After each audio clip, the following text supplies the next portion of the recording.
Now the name Bharat actually has two origin stories.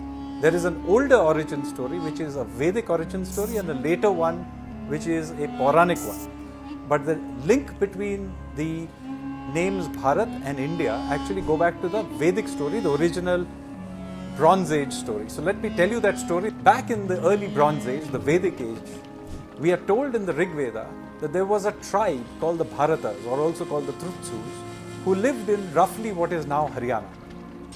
And they used to call their homeland Sapta Sindhu, or the land of the 7 rivers. That the Bharatas are attacked from the west by a coalition of 10 tribes. And there is a great battle on the banks of the river Ravi, or then called Parushti, in which the Bharatas completely decimate the 10 tribes.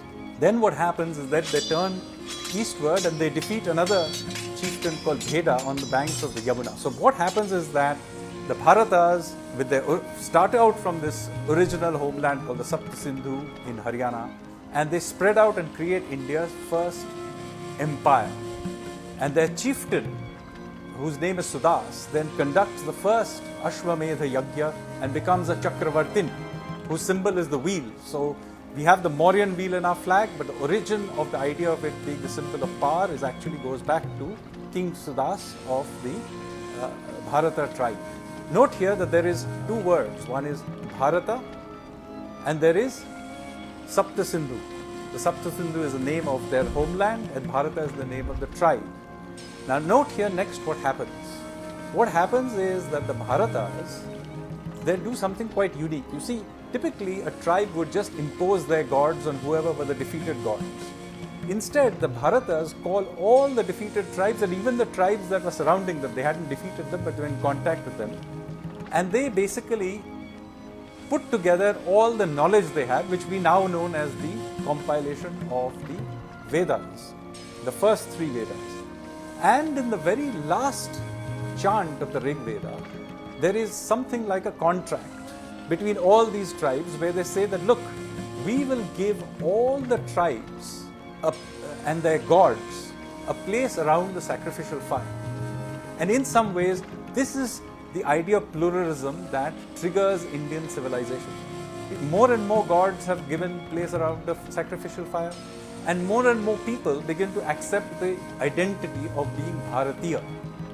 And so by the Iron Age, the whole landscape of the Indian subcontinent has come to call itself Bharatiya, and the land of the 7 rivers idea, the Sapta Sindhu, then comes to cover the whole idea. So you end up with this chant, which is very commonly used even today during when you do ritual baths and so on, which goes somewhat like this: Gange cha Yamunu chaiva Godavari Saraswati Narmade Sindhu Kaveri Jalasmin Kuru.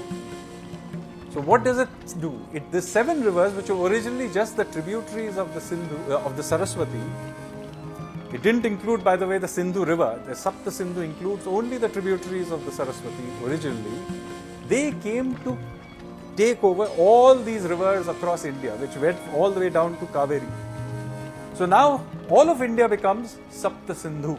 So this is the origins of the name Bharata as per the Rig Vedic tradition.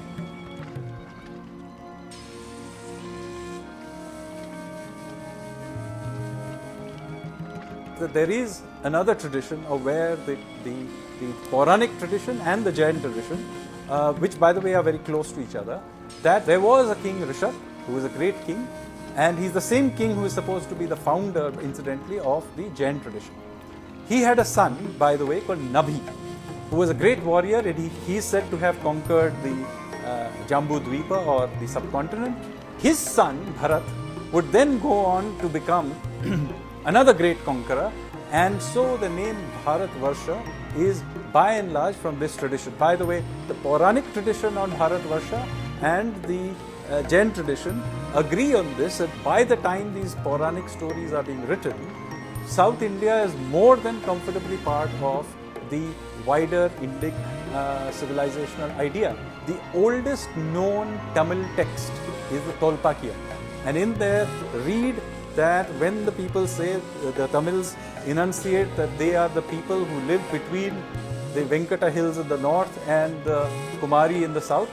Those people, their identity is based on the 4 Vedas. It is very clearly written. There's no way of getting around it.